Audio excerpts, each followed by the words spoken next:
Hi everyone, welcome to week 17 of our SHSAT training program. So this week's math topic is going to be polygons and more specifically quadrilaterals. So we're going to talk about the general theory of polygons, and then we're going to focus in a little more on quadrilaterals and their properties. So obviously the first thing we need to do is define what is a polygon.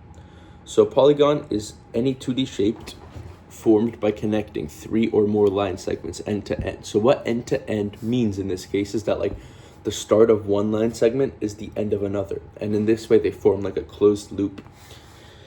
So it needs to have 3 or more sides, because otherwise you can't form a closed loop, right? If you have 2 sides or 1 side, you can't possibly have like an enclosed area within the polygon, so that doesn't make it a polygon. So a triangle is just a 3-sided polygon, right? We talked about triangles in a previous video. Those are just polygons that have exactly 3 sides. And quadrilaterals are polygons. So quad means 4, right? So they have 4 sides. So the area of a polygon in general is like the amount of space enclosed within it. So if you have like this triangle, for example, the area would be like how much space is in here. So like the amount of shaded space within the triangle is the area of that particular triangle. So there's a formula to calculate the area of a triangle, right? It's the triangle's base multiplied by its height divided by 2. So the height of a triangle is basically the length of a segment. If you take any vertice or corner of the triangle and you draw a perpendicular line down to the opposite side, that would be the height of that triangle. And then the base would be the length of the side that you draw the perpendicular line to. So to find the area of a triangle, you just multiply those two things by each other and you divide it by 2. So for example, in this triangle, right, the height is what you get when you take this corner, you draw a perpendicular line down to the side beneath it. That would be the height, and then this would be the base. This b is the base, so the area would be b times h divided by 2. So notice that this should work for every single vertex of a triangle. So like if I were to take the height, and if it's an obtuse angle, the height would just be like this line, right, h, and then this would be the base. We can call them like h1 and b1. So h1 times b1 divided by 2 should be the area of the same triangle, so it's actually the same as hb divided by 2. And then the general way to find the area of a quadrilateral, there's no like easy formula like this, but you can always just split it into triangles, right? If you have like any weird looking quadrilateral, you can just split it along its diagonal, right? And it forms 2 triangles. And then you can just find the area of those 2 triangles, add them up. So like this would be like the first triangle, this would be the second triangle. So you can add up their areas, and that should be the area of the quadrilateral. This can generally be used for any polygon, right? Because you can always just like split it up into a bunch of triangles. Obviously, the more sides you have, the longer it's going to take. So that's not always the best way to do it, but this is just a general method that can be used to find the area of any polygon. And then there are specific types of polygons, right? Which have easier ways or easier formulas to find their areas, right? So a parallelogram is a type of polygon where there are 2 pairs of sides that are parallel to one another. So it kind of like in a sense looks like this, right? And then these 2 sides are parallel, and then these 2 sides are parallel. So the area of the parallelogram is its base times its height, right? So like, again, this is like a similar thing. So this is like the height, same way that was the height of the triangle. It's like the same concept of you're taking a corner and then you're drawing a perpendicular line. And then this is the base. So the area of this parallelogram would be h times b. You're not dividing by 2 here. You're just taking h times b. A rectangle. Oh, and an important thing to note is in a parallelogram, the opposite angles are congruent and the opposite sides are congruent. A rectangle is a parallelogram with right angles. So, I mean, most people know what a rectangle is. It's just a parallelogram, but like these angles are all 90 degrees. Obviously, this doesn't look like a rectangle, but like in general, that's what a rectangle is. And then a rhombus is a parallelogram with 4 equal sides. So, for example, a square would be a rhombus, right? Because all 4 sides of a square are equal. So you can obviously use, since it's a parallelogram, you can use this like base times height divided, or this base times height method. But you can also do a different method, right? Where if you take the diagonals of a rhombus, you can multiply them and divide that by 2, and that would also be the area of a rhombus. This has to do with like splitting it into 4 congruent triangles and then taking their areas. But we're not going to go through the whole proof right now. And a square is like a very special type of parallelogram. A square is both a rhombus and a rectangle, right? A rectangle is a parallelogram with right angles. A square has right angles, and a rhombus is a parallelogram with 4 equal sides. A square has 4 equal sides. So sort of the intersection, right, of rhombuses and rectangles is squares. And now we're going to talk a little about angles. So in any polygon with n sides, the sum of the angles inside that polygon, so if you take every angle inside the polygon and you add up all their measures, is always going to be n minus 2 multiplied by 180. So we already showed that this is true for triangles, right? For triangles, n equals 3. And we know that the sum of angles within a triangle should always be 180. And then that works, right? Because 3 minus 2 is 1. 1 times 180 is 180. So that checks out. For quadrilaterals, right? N equals 4, because quadrilaterals have 4 sides. That's how we defined them before. So we know that the sum then has to be 4 minus 2 multiplied by 180, which is 360. So the sum of angles within any quadrilateral is 360. The way you can generally prove this is like you can take a quadrilateral with like one less side, and if you know that's true, and like you can extend it by sort of adding another triangle, which has 180 degrees. But that's much more advanced stuff that you're definitely not going to need for the SHSAT. And now we're going to go ahead and look at some example problems from past SHSATs.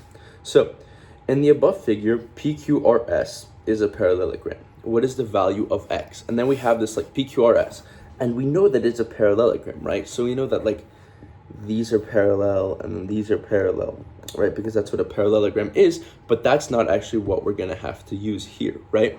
So notice that this is 72 degrees, and in past videos we showed that the sum of all angles on a line should be 180, right? So we know that this angle, 72 degrees, should be added to angle PSR, right? Because that's this angle. So angle PSR plus 72 degrees. So angle PSR is like the measure, so that's actually a number and not just like the angle, which is a more abstract concept, should equal to 180 degrees, right? So that means the measure of angle PSR equals 180 minus 72 is 108. So this is 108 degrees. So we know that this is 108 degrees.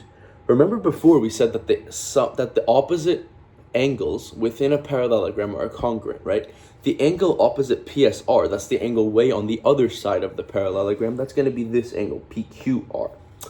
So we know that measure of angle PSR is 108. That means measure of angle PQR is 108. And then so remember the sum of angles in a full circle should be 360, right? So we know that, so look, this is 90 degrees, right? Because it's like a square, right? We've talked about that before. And then this is X, right? So we know that this X degrees plus 90 degrees plus PQR, they form a full circle, right? Because if you look at PQR, that goes like this, and then the 90s to rest, and this X. So like together, they're like a full circle around. So together, their sums have to be 360 degrees, right? So equals 360 degrees. So we know that PQR is 108. So X plus 90 plus 108 equals 360. So now we're going to subtract 198 from both sides. So X equals, right, 360 minus 198 is 162. So that's going to be the answer, right? So X is going to be 162 degrees because that's the angle you need to fill the full circle. So the answer would be 162 degrees. Okay, now we're going to look at this question. So this question is very unique. It's sort of not really something that you've seen before. and it's very different from other SHSAT questions, but it's important that you know how to do questions like this as well. So in the pyramid above, each triangular face has the same area, and the base MNPQ is a square that measures 8 centimeters on each side. If the length of RS, right, equals 6 centimeters, what is the surface area of the pyramid excluding the base?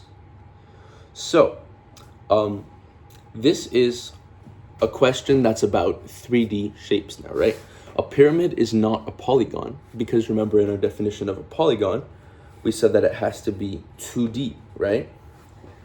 And this is not a 2D shape, right? A pyramid is a 3D shape. It has a height as well. So it has like 3 dimensions. It has 3 directions that you can travel around it. So there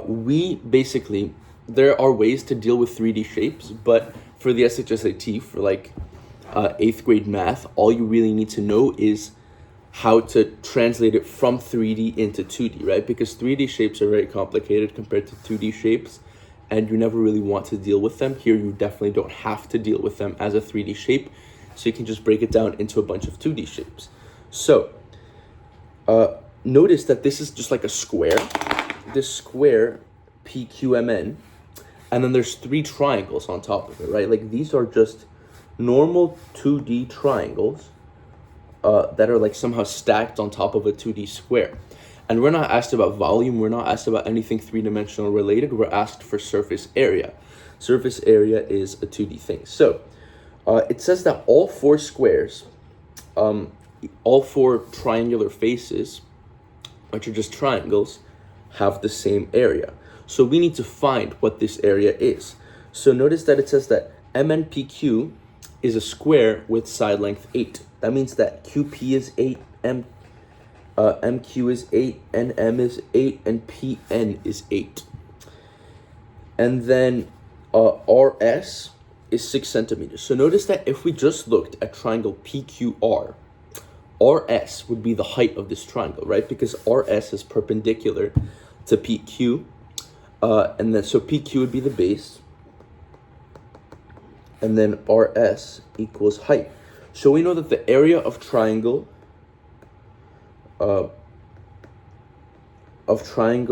RQP is going to be equal to, right, the base times the height divided by 2. The base is 8, and then the height is given to be 6. So this area is going to be 8 times 6 over 2, which is 24. So we need to find the surface area of this pyramid, and we need to exclude the base. So we're almost there, right? So if this is 24, then area of triangle RMQ is going to be the same, right? Because it says that the areas of the triangles are all the same. And then RNM and RPN. So those all have area 24. And so basically now we're trying to find like the surface area. So the surface area of a 3D shape is just the sum of the areas of all of its sides. So here, right, we're trying to take the surface area, but we're trying to exclude the base, which is the square. So notice that all the other sides that aren't the square are just these 4 triangles. There's no other sides. This is a 5-sided shape. So the surface area, if you exclude the square, would just be the sum of the 4 triangles. So the surface area minus the square obviously would be 24 plus 24 plus 24 plus 24, which is equal to 96 centimeters squared, which is answer choice B. Okay, now we're going to look at question 75.